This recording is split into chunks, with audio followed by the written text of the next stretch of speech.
Good morning, everybody. Welcome to this Friday's webinar. It's Friday the 20th of November, and it's myself and Stanley from Anicca Digital.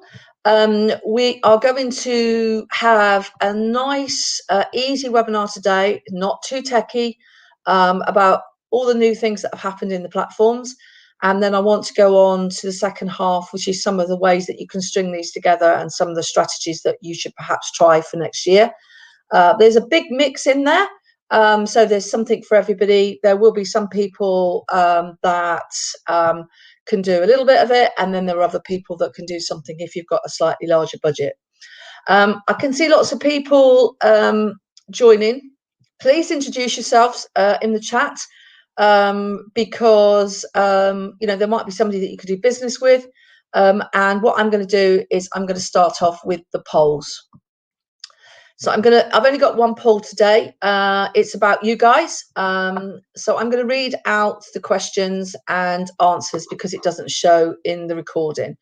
So what type of business do you work for or run? I'm a student or not currently working. I work for a primary producer, that is agriculture, utilities or minerals. I'm not expecting many of you guys here, but if you are, you're very welcome. We manufacture products or components and sell them to other businesses or directly to consumers. We do have a big manufacturing base in the Midlands, and we do get a lot of our clients actually make their own products, and also software, etc. So I'm expecting a few people from there. We sell other companies' products to other businesses or consumers. So this is where you basically buy in or import other people's products, rather than make your own, or you're not part of the sort of supply chain. We provide services to other businesses. I'm expecting lots of that. There's people that are agencies, marketing companies, solicitors, people that are in the supply chain. We provide services to the consumers, and we provide services to both businesses and consumers. Okay, so we've got a couple of leaders, sort of what I expected, to be honest. So at the moment, 30% of you provide services to other businesses, and 26% of you provide services to both businesses and consumers. We've got another 20% that manufacture their own products and services. Sorry, manufacture their own products. And then we have a small percentage of people that provide services just to consumers. Real mouthful this is. And then we have got the lowest is really to do with people selling products to other people's products. So they're part of the supply chain. So an interesting mix of people there. So thank you very much for that. I'm going to just dive straight into the, I'll close that down. I'm going to go down straight into the presentation now. So if any of you have got any questions, I'm not really going to be able to answer much as I go along unless I see there's a problem. But please feel free to add questions either into the chat or the Q&A section as we go along. I haven't uploaded the handouts yet, but I will do that towards the end when I get a chance to sort of break off a little bit. And then also you will get the video later on. So if you haven't met me before, I'm the founder of Anicca Digital, which we founded in 2007. I originally came to Leicester to do biology, was there at the same time as Angelica was, who invented the DNA fingerprinting, which of course is a technique that's being used very much to create vaccines and understand vaccines and the virus, etc. Obviously very proud to be, I'm not particularly a football fan, I'm actually a Formula One fan. I'm a big Lewis Hamilton fan. And of course, Lewis has just won the World Championship for the 7th time last weekend. That's our very lonely converted pub, which is our office on Frog Island. You've probably driven past it. And that's some of the team. We've had a really good sort of 12 months of winning awards. We won 3 drum awards, and we just won 3 social media awards. So we do some great work. We don't enter that many awards, but when we enter them, we tend to either be finalists or win, which is great. A little about myself. I've got 2 grandkids. I'm married to my husband, and I can't believe it. It's 5 weeks next month. Sorry, 5 weeks. I must have been up late last night because I'm getting my words muddled up. 5 years we've been married, and we've known each other for nearly 40 years, which is even more scary. And then, as some of you know, I'm a little bit of a rock fan. Okay, a little bit about Anicca. So I established Anicca in 2007. We started building websites and offering search marketing. There's actually 20 of us, although we've got quite big growth plans for the new year, including taking on quite a lot of graduates through the Kickstarter and the university schemes. So if any of you are interested in starting a career in digital marketing, do email me later on, as there may be an opportunity in the new year. We've got quite a few accreditations. We're Facebook, Google, Microsoft and eBay partners. These are some of the awards. As most of you know, we've been proactively doing our weekly webinars, but we also offer a qualification. This is a 12-day course over 12 weeks, which leads to a DMI and a Chartered Institute of Marketing qualification. We're running one at the moment every Wednesday, but a new one will be starting probably middle of January. So if anybody's interested in that, there is a bit of a discount on this while we're having to sort of run it as a hybrid course. We are actually opening the training centre, but we're also simultaneously broadcasting it. So if you live a bit further away from Leicester, we have got people from Oakham actually doing the course at the moment as a group. As you all know, we used to run the Leicester Digital, well, we still run Leicester Digital, but we haven't had any physical events. These webinars have sort of replaced it, really.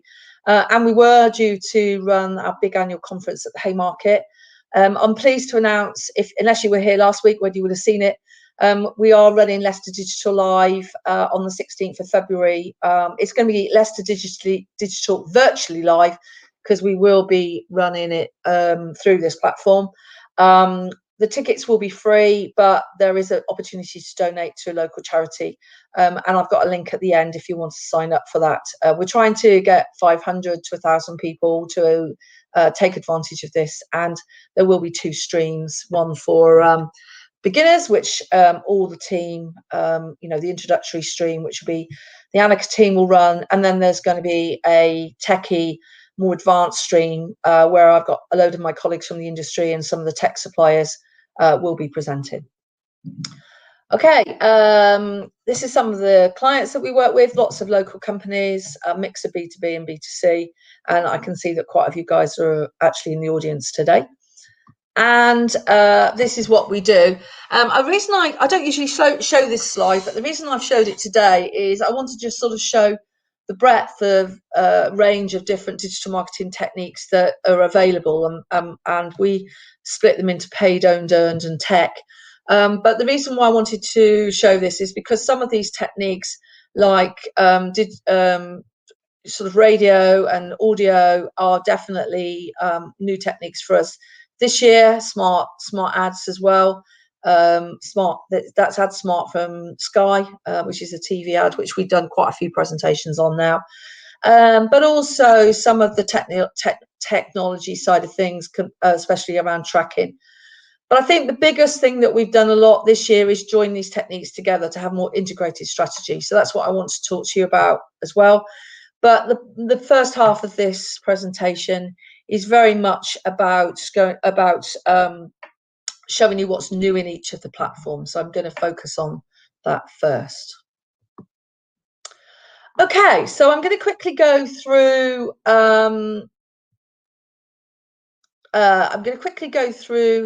The key channels. Somebody's just asked me about introduction to digital marketing. I'm not quite sure exactly what you're talking about, Naomi, but I'll chat you at the end.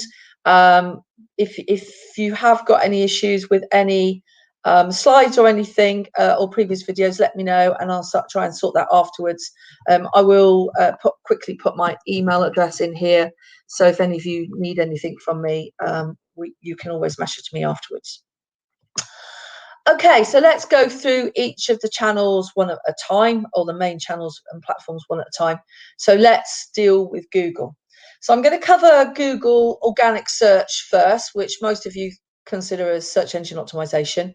And I want to talk to you about the core algorithmic updates. Now, what does that mean?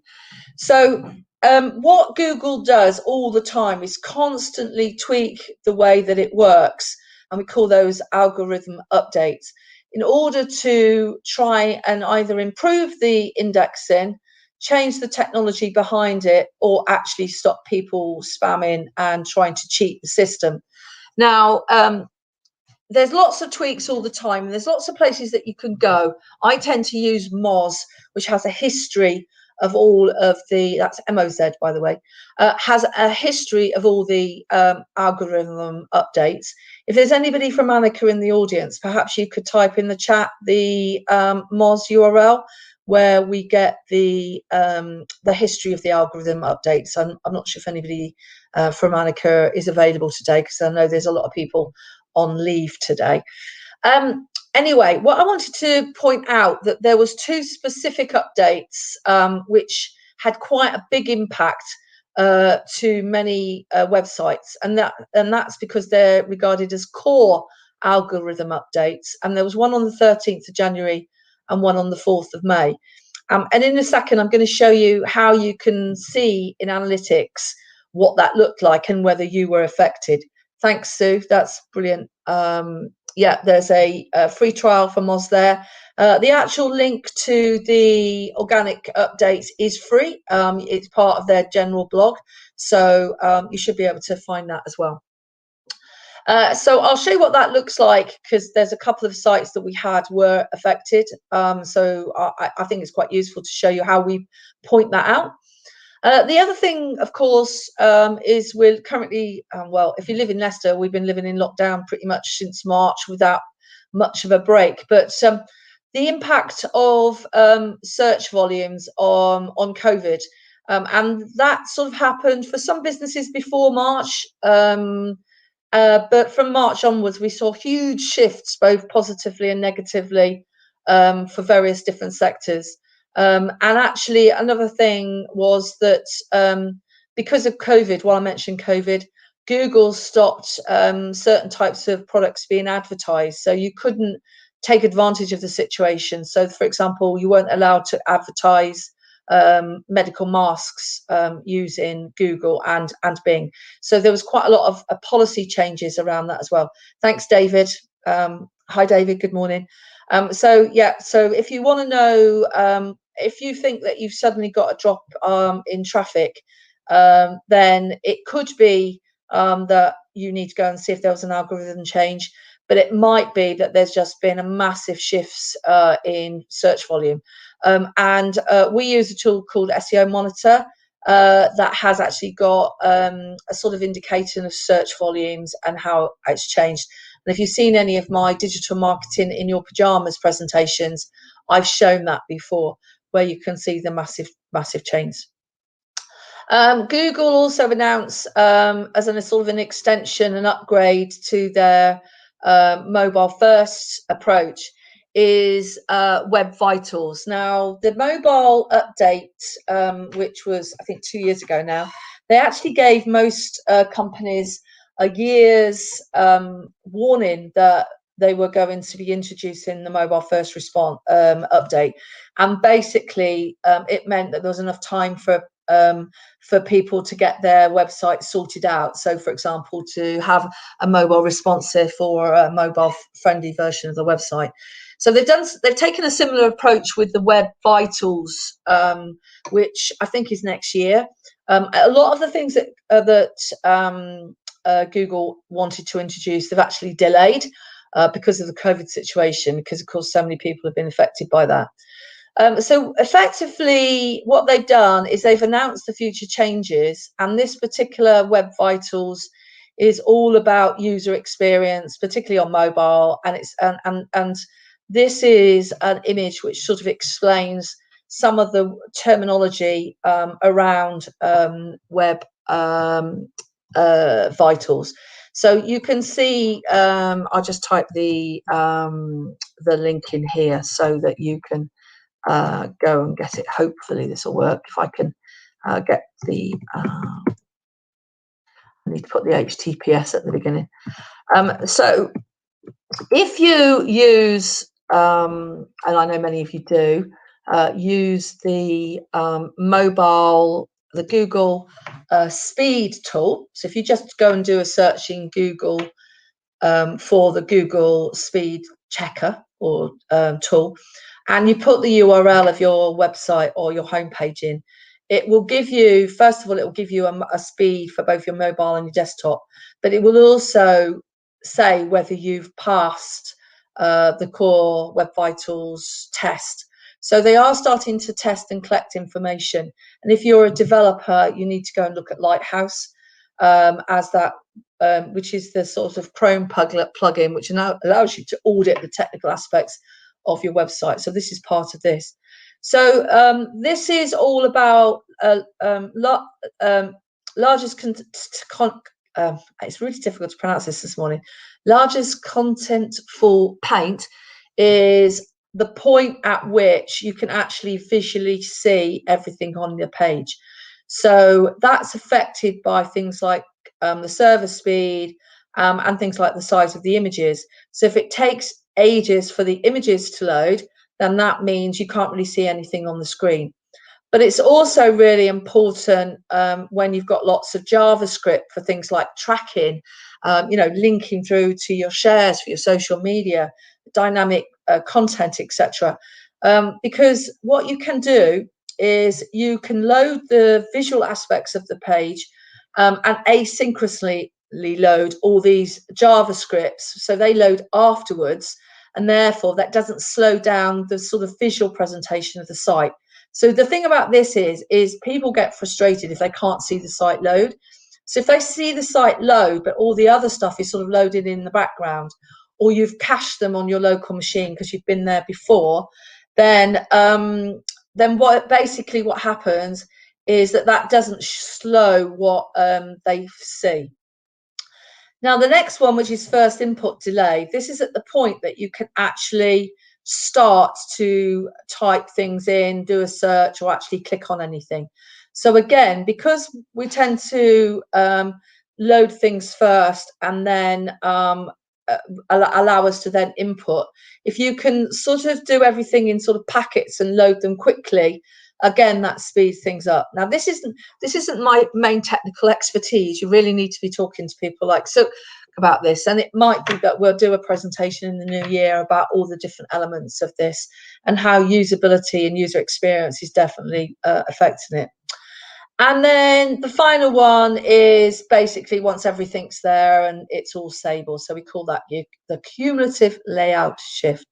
So what I'm saying is that technical SEO hasn't gone away, and there can be some major changes happening without you changing anything on your actual site. Your site could be exactly the same as it was a year ago, but there's a lot of external factors that are happening around you, which if you're not monitoring or you've not got somebody that knows what they're doing, you really could be seeing quite significant changes to both your rankings and your traffic. So I think the message I'm trying to get across to you here is you may not be in control of your own destiny, and it's really important that you do regular technical reviews of your site using tools like Moz.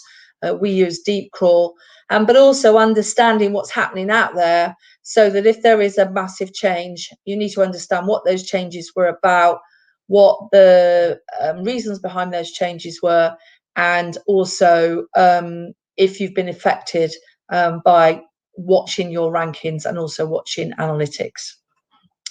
So on that note, what I thought I would do, thanks. Actually, it's Steve's commenting on my kitchen behind me. Maybe even my husband wandering around behind me as well. But actually, it's an oven and a microwave, so it's not as big as it looks. Okay, so let's have a look at this data. So what I do a lot of the time is I look at data visually and actually compare it year on year to see what the changes are. Now, this is the organic. So I've gone into analytics and I've chosen the organic traffic in the acquisition section on the left-hand side. I probably should have put on the menu so you know where to find this. And what I've done is I've used from January to sort of beginning of July, and I've got the week-on-week data for the number of sessions. I can't remember if it was sessions or users now. I think it was users actually. And I've compared that with the same period last year. So the blue is this year, and back in March, April, we were doing a lot of marketing, and we had a big spike. I can't remember what it was. I think it was actually the launch of the webinars where we did loads and loads of marketing. That's about that time. So we got a massive spike of people that were coming to the website, and and we did a lot of blogs around COVID as well. So we got a huge spike. But you could see we were slightly down at the beginning of the year on last year's traffic. And there was a couple of reasons for that. There was partially due to the fact that we were so busy, we'd stopped blogging quite as much. But I also think that we were slightly affected by the algorithm at the beginning of January. So even though we know what we're doing, you can still get affected by these algorithms. And we had other clients as well that weren't necessarily doing what they should be doing that were also affected. Now, the one I wanted to show you was May. So this is May the 4th, the week of the May the 4th. And you can see that last year, it was pretty flat. But what we saw was this significant drop off. It's actually recovered in September. I didn't really want to show you the whole year because I didn't want to complicate the picture. But what this technique of showing year on year is that you can actually see when there's a difference. And this is really important if you've got a lot of seasonality. So if you've got so I do this a lot. I do this year on year, but I do it at the week level. If you do it monthly, you often miss it. And if you do it daily, there's just so many fluctuations, particularly if you get the typical pattern of very low traffic at the weekend and very high in the week. The graph's too wibbly wobbly in order for you to be able to spot it. But this is a good example of a site that was affected by the May algorithm. And even if you've not really made many changes, and sometimes you're a bit you're a bit in sort of not really in control of what happens because it sometimes hits specific sectors, and there's often sort of casualties associated with that. Okay, so I want to go on to Google Ads, which of course most of you know is sort of one of my favorite subjects. And there has been quite a few changes to Google Ads, but not necessarily going in the direction that we would like. A few things that I want to introduce to you. Interestingly, there has been a lot more changes in Bing this year as Bing tried to catch up. But the main emphasis, yes, James has just said that he's just done a speed check, 21 for mobile and 67 for desktop. Yeah, I know the feeling. We've got a video on our homepage, and our site slowed down really badly, and we're currently changing the video and actually changing the image on our site in order to speed it up. But you're absolutely right, that is quite low. You find that certain platforms are particularly slow, particularly Magento. WordPress tends to be okay, but it really depends on how many plugins and things you've got. So I agree, James. And if you want us to do a bit more of an audit for you, let me know and we can follow up. But yeah, if you're less than 50 for mobile and less than 70 for desktops, you really need to be sorting it out and speeding it up, because it's more to do with the user's journey. And if users come on your site and have to wait for ages, they get quite pissed off and tend to hit the back button and go and look at the next site. We call it BOGO in, and Google does measure that. So if people just don't come onto your site, so faster sites do get better conversions because you're giving a better user experience as well. Okay, thanks, James. That was really useful. Okay, so over to Google Ads. So more automation. So one of the things that a good old-fashioned Google ads person like myself and the rest of our team is we like control. So basically we like the ability to be able to see what we're being found for, be able to control things, be able to put negatives in, and generally understand what's happened. Now, consequently, when some of the smart bidding and automation first came out, we found it was a bit rubbish, to be honest, but it has improved, particularly smart shopping, getting some amazing results with smart shopping.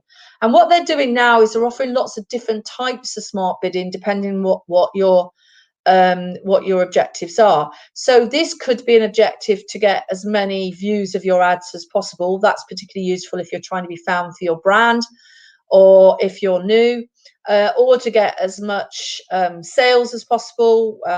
This could be around conversion value, or also things like return on ad spend, or to target certain cost per acquisition or cost per lead. So there's lots of automation. It can also be offline as well, so it can link to store visits, but there's more choices all the time on smart bidding. Sorry, I'm going to try and deal with the questions as I go along, because I've not got anybody else with me today, so I'm going to answer the questions that go along.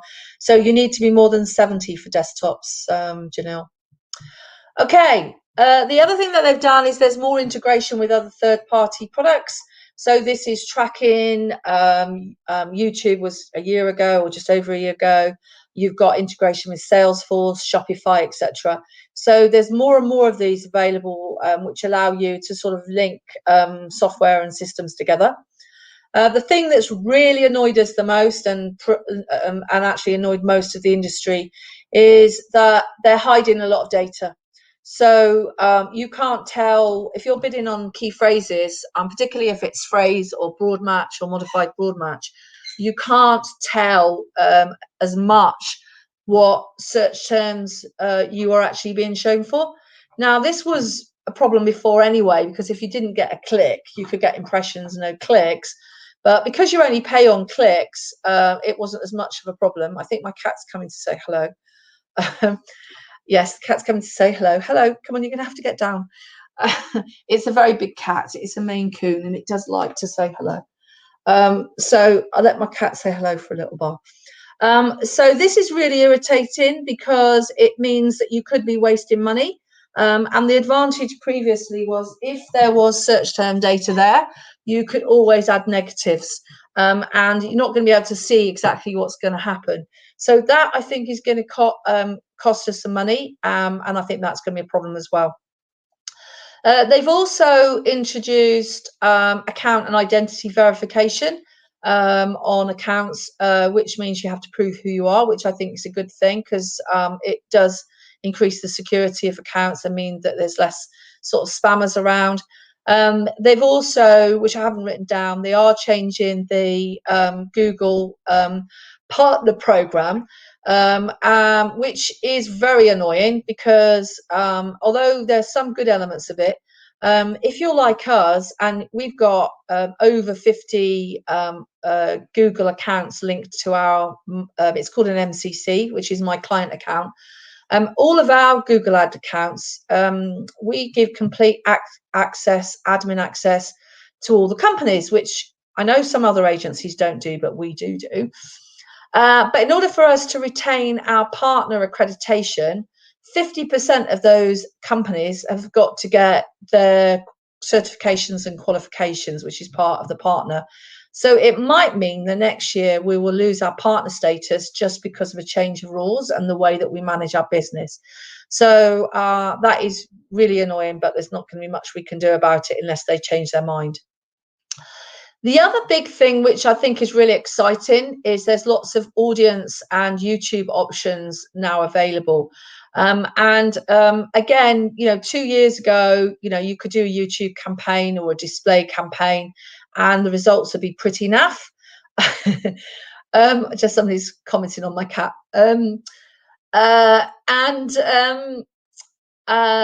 This has proved to be really important for us, because what Google is doing is you can now overlay lots of audiences across both your search and your display campaigns.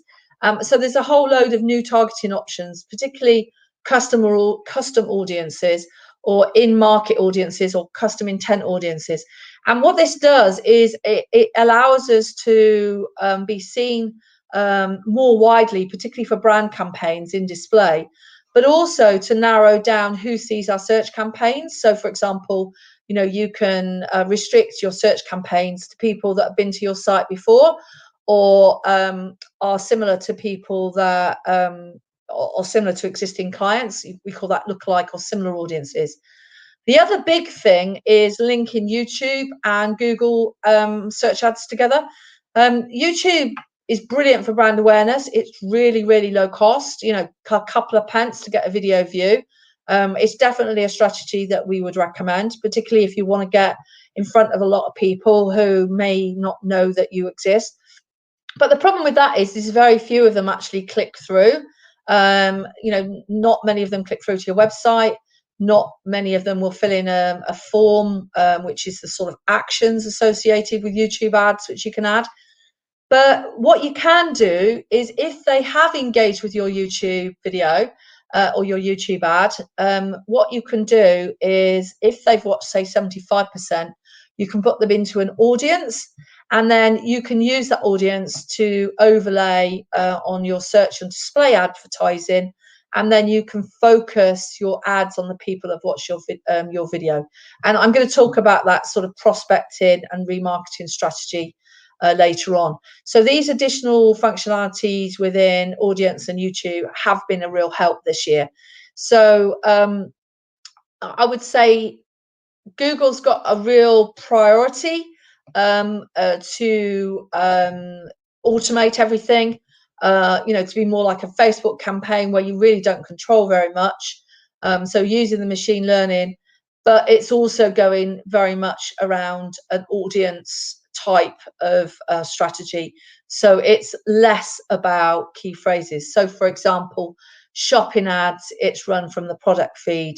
Dynamic search ads, it's almost like a paid for SEO, where they use the content on your website to determine what you get found for. Somebody's asked about sharing the handout. When I get towards the end, I'll upload the handout so that we can share it to you all. Okay, so let's go over to Microsoft and Bing ads. Microsoft tend to follow Google, which is great, because what we do when we run Microsoft ads is we can sync. So effectively, the strategy is you sort out your Google ads, you create all your new campaigns, you optimize your Google ads, your Google campaigns. And once you're happy with the way that the Google is running, you then sync it across into Microsoft. There's a sort of like an import tool. And then what that then means is that you can then optimize them separately, because of course they behave differently. There's less competition in Microsoft ads or Bing ads, and also the cost per clicks and the conversion rates will, usually the conversion rates are higher, usually the cost per clicks are lower, but the volumes will be significantly lower. So you treat them as different panels, but you use that synchronization to initially set it up, to save you setting it all up from scratch. Now, what that has meant in the past is some of the features that you can do in Google, there was always a bit of a delay before they were available in Bing. So a couple of these around dynamic remarketing and in marketing audiences, they are now available. So they've been available in Google for, in some cases a couple of years. Dynamic remarketing it's been available for a couple of years, but Bing is now caught up. Bing has also introduced a new audience network. So there's some things where they're just playing catch up. But what I like about Bing is that they don't just stick with the same stuff. And the biggest thing for me is, because Microsoft own LinkedIn, they're starting to join Microsoft and LinkedIn together.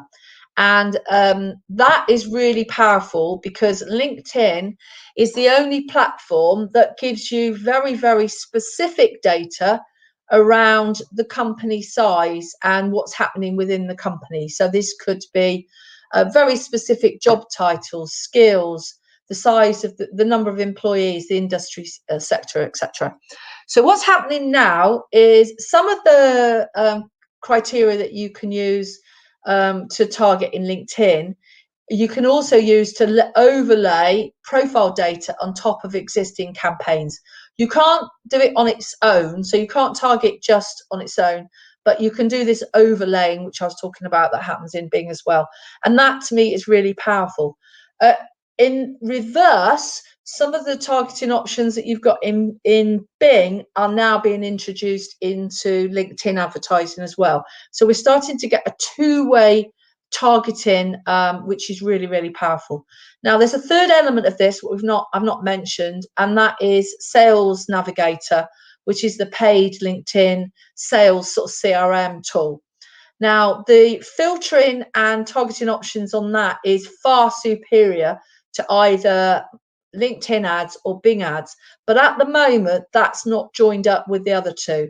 So I'm hoping that eventually that will happen and that you've got a three-way between these three platforms, because that will mean that Microsoft Bing ads will be far superior for targeting B2B.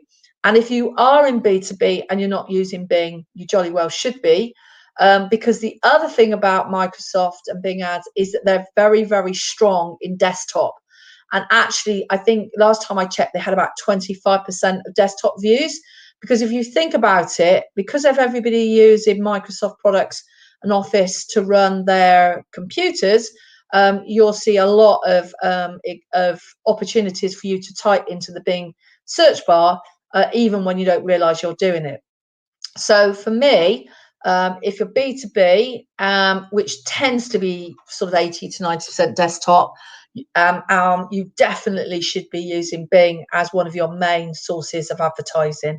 You also need to be optimizing for SEO in Bing as well, which I've not talked about today, but there are some quite nice Bing webmaster tools and things, which I definitely think we should look at. And maybe we should do, a session just on Bing, because I think that would be really useful to have a Microsoft Bing session for organic SEO, so you can see the differences, because sometimes a site will do really well in Google and not in Bing, or vice versa, and then a Bing advertising session as well. Now, some of the exciting stuff. Now, Bing is trying to be a bit more useful for marketers as a whole, which is one of the reasons why I definitely recommend that you look at the Microsoft Bing webmaster tools, the equivalent to Search Console in Google, because there's lots of really good tools in there, particularly around key phrases. And the key phrase planner is really good. And if you aren't aware, you can, if you are an Excel or BI user, which is the Microsoft BI, it's sort of the Excel on steroids. There's a load of plugins which allow you to use that. To be honest, although we are Microsoft, we use SharePoint, we use OneNote, and we're internally to run our company, we're heavily into Microsoft, and we're a Microsoft partner. We're not quite as heavily into Excel and BI and some of the Microsoft products as we are with the Google products. So, for example, you can use Microsoft BI to do a lot of the stuff that we do in Data Studio. So I definitely think in the next year, where we're going to be increasing our tech stack, particularly things like we're going down the Salesforce partner route. We're looking more at Google Analytics accreditation and stuff like that. I think Microsoft, I'm thinking out loud here, I think Microsoft will definitely be on our radar because of all this new stuff that they're doing. So the first tool that they're launching, and unfortunately they're only launching it in the USA at the moment, is their Digital Marketing Center. Now this is this is really exciting, because what they're trying to do is compete with the likes of Kensho and Marin, which are the tool providers that allow you to integrate your search and social management in a paid tool. And what they're going to be doing is offering a free tool. Now, with the fact that they've started to, they've launched their new audience network, which is where we do our display. So if you think about Google Display Network, Microsoft are going to have theirs. I think this is really interesting, because this could be a game changer, because the digital marketing tools that we use to manage search and social tend to be on a commission, and they tend to be quite expensive. So unless you're spending a lot of money, I mean, we do use it for some of our clients, most companies can't afford it. And so therefore they're using cheaper tools, some of which are brilliant. I mean, we use Optimizer, which I really recommend. AdZoomer up in Nottingham, they've got a package which, if you want to look at that, that's now free. WordStream have got a paid but quite a relatively low cost package.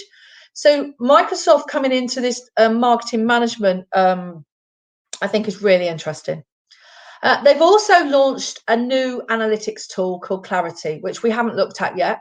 And the good thing about this is, at the moment, if you use Google, at a certain level of users, you have to upgrade to Analytics 360, which I think is something like £12,000 a month. We're talking big money.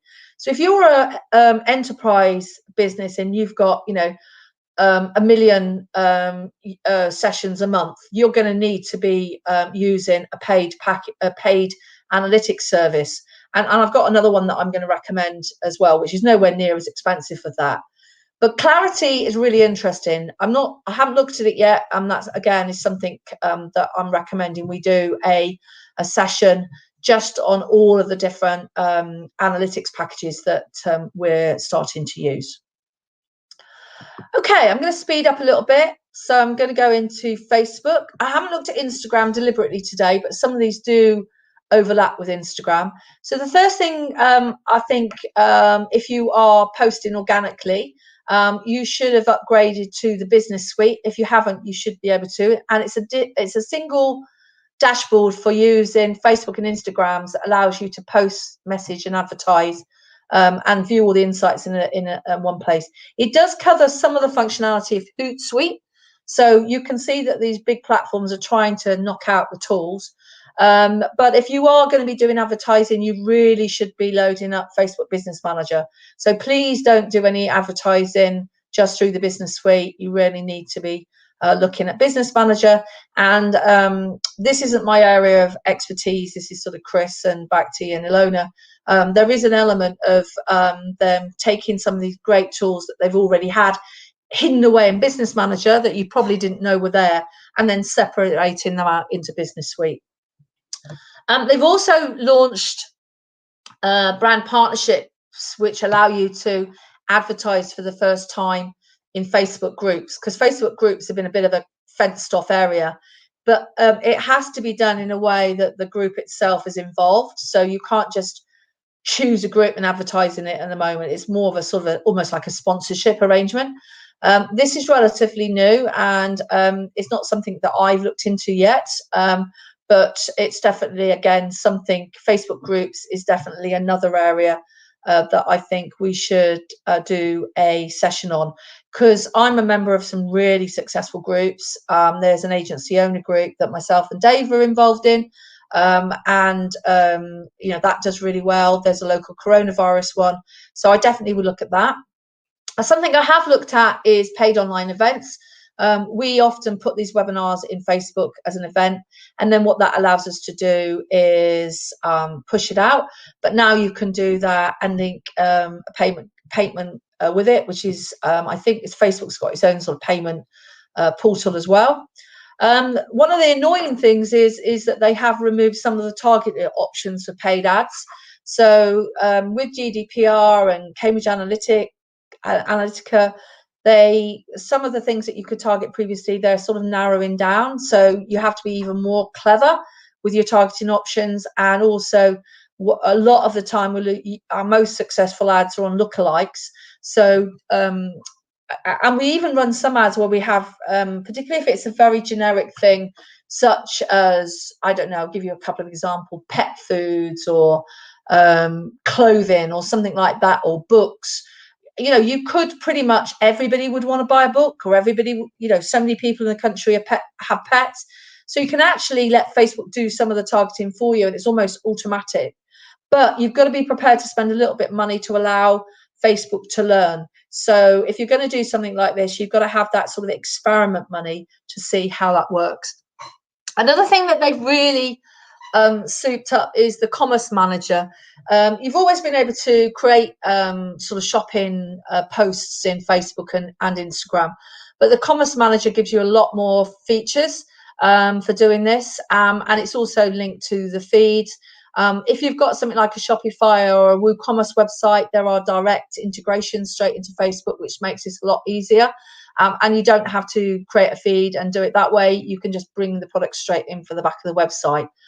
What that means, of course, is it's really important that the product descriptions, titles, and everything on your website are spot on, because if you're using your website to then feed your advertising, for example, Google Shopping, affiliate marketing, Facebook, Instagram, Pinterest, etc., you really, really need to make sure that the titles and descriptions are unique and very descriptive and have the elements in it that, you know, the sorts of key phrases and things that the audience are looking for. Okay, LinkedIn. LinkedIn is one of my favorite platforms. We just won 3 awards for a load of LinkedIn work that we did for Infinity QS, which is software. It was a global campaign, and a lot of the work that we were doing has been facilitated by the fact that LinkedIn have offered a lot of additional campaign objectives and targeting options in the last year. So, you know, a lot of the things you had to sort of do workarounds, but now there's, you know, LinkedIn is really, really similar to Facebook in the type of campaigns that you can do. The other thing, big thing for us, is the ability to create audience based on engagement and video views, and also form fills if you're using the lead generation forms. LinkedIn, to be brutally honest, is bloody expensive, you know, £5-7 a click. So you only really want to use LinkedIn if it's cheaper than other media like Google, because Google can be expensive for B2B, or you need those very, very specific company-based targeting, such as company size or industry sectors. So the technique that I'm going to recommend is that you basically use video views, which are really cheap. You know, when you're talking about sort of 2 to 10 pence in Facebook and Google, you might be talking about 10 to 50 pence for a completed video view in LinkedIn, which compared with £5 or £7 a click is peanuts. So what you can do now, which you couldn't do 6 months ago, is you can create audience based on the people that have engaged or watched your video, say 75%, create a new audience, and then you narrow down your marketing and your conversion and your expensive part of your advertising to the people that are already engaged with you, have already watched your video. So brilliant techniques, and really, really useful. We also used to do a lot of in-mail, which is now message ads, which were about 20 to 30 pence. The cost of those have come down considerably, so they're still really cheap. But I've noticed huge amounts of sort of in-mail spam as people become more and more familiar with the LinkedIn automation tools, which is a sort of technique that we don't go around recommending to people because it's sort of against LinkedIn policies. So, you know, it's tools like Duck Soup, which is DUX, Octopus, etc. So often used by really very sales-led organizations. In-mail is still very cheap, or message ads is very cheap, but I was getting 50% opening rates and, you know, really good click-through rates. We don't quite get that now. But it's still a technique that you could consider. Live video, this is a bit like Facebook Live, and also the ability to leave a message. If you're instead of just leaving a message by text, you can leave a voice message. That's particularly useful for salespeople. I've noticed huge amounts of since COVID of using things like Loom and Hangouts to record messages and putting them in email, because it's just a link. They click on the link and they see a message. Lots more reactions, which you can see at the bottom, and also more use of carousel images, not only in ads but also in organic posts. And you can actually use that to display almost like a you know, an ebook where you've got all the uploaded pages of a brochure or a PDF. Google Analytics, we're definitely going to try and get a talk on this before Christmas. Google's launched the new Analytics 4. Ed has written a blog on it, so please go and have a look at the blog. If you go to the blog, it's the most recent one. There's a whole new list of capabilities around Google Analytics, particularly around event tracking, machine learning.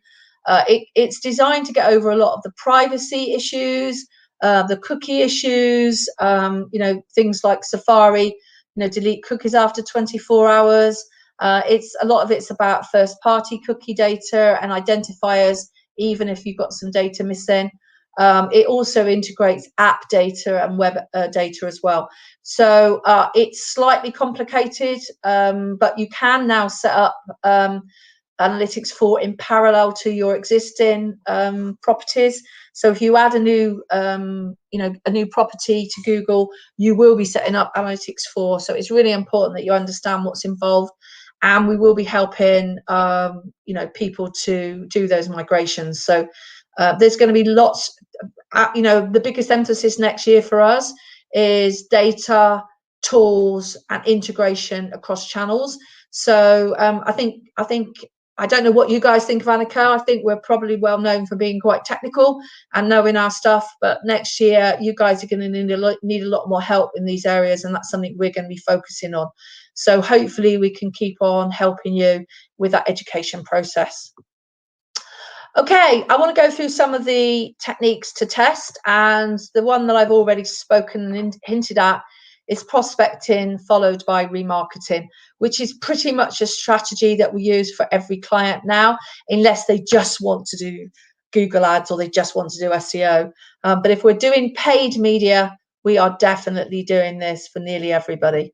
So it involves a two-phase approach, which includes prospecting and remarketing. So if you think of the funnel, the buying funnel, there's a state of, thank you, David. It's very kind of you. There's a stage of awareness where people become aware of your brand, or you try and get your products and services in front of people. There's a stage when people are doing their research and considering you. And then there's the stage of the conversion. And this works for both lead generation and for e-commerce. So what we are doing is we're trying to use digital awareness channels like video ads in YouTube, display, paid social, display ads in Google, also in social as well, and sometimes traffic ads as well, to get people to be aware of you, see your ad, and if they don't click through, if they click through, that's great, because you can actually get them over to content on the site. But if they're aware of you, the platforms now allow you to then create an audience, which is your warm audience, which we can then do the remarketing stage. Now, you might also want to include broadcast media like the Smart AdSmart from Sky, and also things like radio, which I'm going to talk about. But that then allows you to then encourage people to search, and then they'll find you, and then you build the audience. So what basically happens is we create traffic and awareness over here, and then we can create audience based on either the product pages that they've been to, and then we can then remarket this warm audience. And the difference between this stage and this stage is the type of campaign that you choose, and it's better shown you in the next slide. So this slide's really complicated, and I usually build it, but if you think of it as a two-step process where you've got a new audience, you've tried to target them as specifically as you can, but the blue ones are the people you want, but there's a lot of rubbish in here. So this might be, for example, if you are selling a product which you sell, say, in e-learning or a learning product, and it can be targeted to businesses and it can be targeted to consumers, and you only want to get the businesses. I'm just going to take a drink of water. So the first stage is either to get them to watch a video or engage with content on the platform, or to drive them over to the website and to look at some content. We call this honeypots, actually. Now, if you can get them over to the website, which sometimes costs a bit more, the advantage of that is you can tag them with lots and lots of tracking pixels from lots of different media. So, for example, if you can get them over to your website using, say, Facebook, you can then track them and create an audience in analytics, which you can then remarket to in Google Ads. If you get them to watch a video over in Facebook or LinkedIn, because we can create an audience within that platform, we can then put them into a new audience, and this becomes your warm audience where you've got rid of a lot of the irrelevant people, because basically this is like a filtering stage where you're trying to use the cheaper traffic or the filtering to get down to a more specific audience. So we use it really in two ways. We're either using it to filter down very specific people, or we're using it to find engaged people at a low cost, so that when we hit them with the second stage, we're using our more expensive advertising to convert them. The conversions, again, can happen in two places. You can use lead generation forms on both Facebook and LinkedIn, or you can actually get them over to your site and get them to fill in a form or to buy or do a sale. So you can see you've got a two-stage process there. Now, we've taken this sort of two-stage process to the next level of sophistication using a whole load of cross-channel remarketing strategies. So this could be, I've sort of explained a couple of these, but this could be low-cost Facebook traffic going over to content on your website. So maybe a guide to gardening furniture. And then because they've read the garden furniture guide, they remember you. And then when they search for garden furniture next time, you can overlay a remarketing audience of the people that have watched that guide, and then they're much more likely to convert, because generally you wouldn't be able to afford to just bid on garden furniture. We can also link organic traffic and offline media to a remarketing strategy as well. So if you get a load of people come to certain pages through SEO, or you're doing, TV or radio advertising or other advertising, maybe even in the tube, they come to a landing page, then you can use that landing page to create a remarketing audience. We can also remarket to really, really expensive, very specific LinkedIn audiences. So if they've been across to the site and exactly the people that you're looking for, or they've loaded down a white paper, or they've been to a specific page, because they've at your site, we can tag them with Facebook, and then we can then show them more sort of repetitive ads or increase the frequency by using that in Facebook. We can also have strategies that integrate with email. So we can upload lists of customers for customer audiences, or based on remarketing, based on the landing pages. So this could be the people that have been to a certain landing pages, or it could be the people that didn't bother to click on your email. We can target them in Facebook particularly. We can also use it with affiliate marketing. Affiliate marketing is where you pay for commission for a sale, but you get a lot of free traffic. So if you drive people to your site after 30 days, because you need a gap, otherwise you're going to be paying the affiliate, you can then start to remarket to them for the people that were there a month ago and remind you that they can buy from you. You can also upload customer data. So you can upload lists from your CRM system by creating a Facebook audience. And even if you haven't got the email, which you won't have in Amazon, if you're doing Amazon and selling on Amazon, eBay, you can upload quite a lot of other details, postcode, customer name, address, etc. And you might be able to get a match. So that's really useful as well. And also you can upload your previous customers from either a list or track to pixel and create a lookalike audience in Facebook and Google. I'm sorry, some of you guys, I'm amazed I'm overrunning. I've got less slides, but I'm just talking more. We will be sharing the video later. Okay, I just want to introduce some brand new techniques. So digital radio. So we recorded our AdSmart TV ad today. And what we've done is we're going to be taking the audio track and creating a Spotify ad. Now, Spotify is really interesting because it's a DIY platform. It's very low cost, and you can see the sort of targeting that you can do. So it's definitely something, a low cost way of doing radio advertising.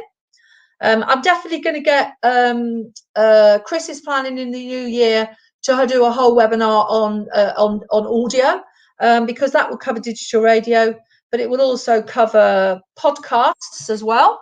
So podcasts is where you basically have an ad within somebody else's podcast, and we go through Acast, which is a podcast broadcaster. You can see all of the different podcasts and broadcasting types of people that have got podcasts across all these different brands. What you do is you target based on sort of similar to Facebook. It's really sort of categories. So you can see some categories.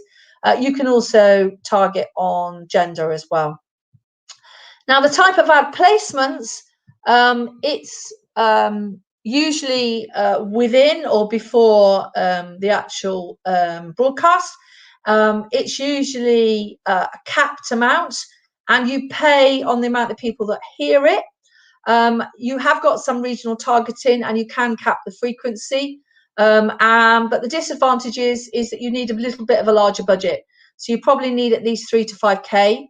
However, there's very low competition. You know, if you can get into something like the Times, there's going to be very few other companies that are actually advertising in that particular broadcast. And you have a really captive, engaged audience who are likely to contact you afterwards. There are some other options. You can sponsor a podcast. You can even create your own podcast, but of course you need the marketing budget behind that. And you can speak as a guest speaker on other people's podcasts, which is a strategy that we're going to use next year.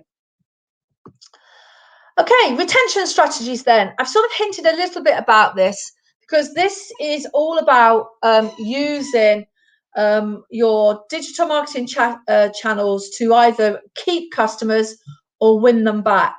And we tend to use email marketing, marketing automation, but also remarketing using uploaded lists, which is the one that I want to talk about now.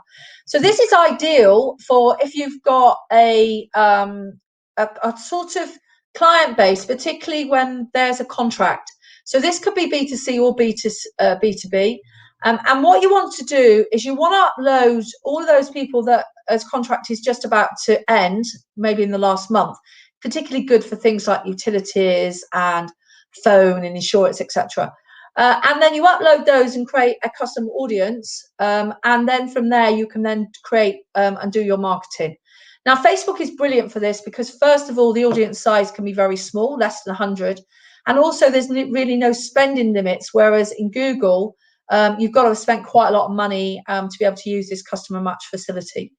So it allows you to remind people about you before they're about to expire, so they don't actually defect to a competitor. And you can also use it to target lapsed customers as well. And here's some of the rules about what you can and what you can't do. eBay Ads Manager. So this is new.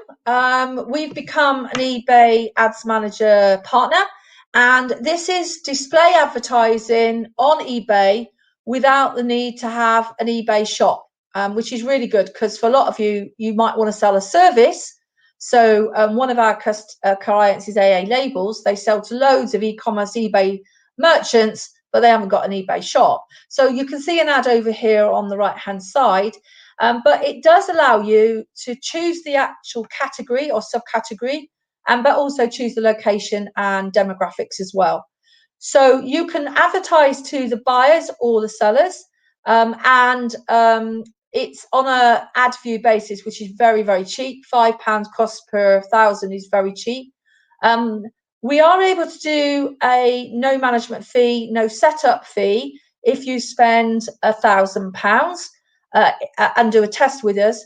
If you want to spend less, we can, but there will be a small setup charge. So if you want to do a test for say £500, then there'll be a setup charge of about 100 quid to do this. So that's definitely of interest if you either sell an e-commerce product, so all you guys that sell other people's products, or you sell a service into other people that sell. The next bit is slightly more technical. So I know we're getting to the end of the hour, and this is about all the new tracking and things that we're going to do. And we are going to do a webinar on this specifically. So this is to do with attribution of conversions. It's to do with all the new tracking and analytics packages, and it's also to do with Ringside, which is our new marketing data platform that is paid software that does both.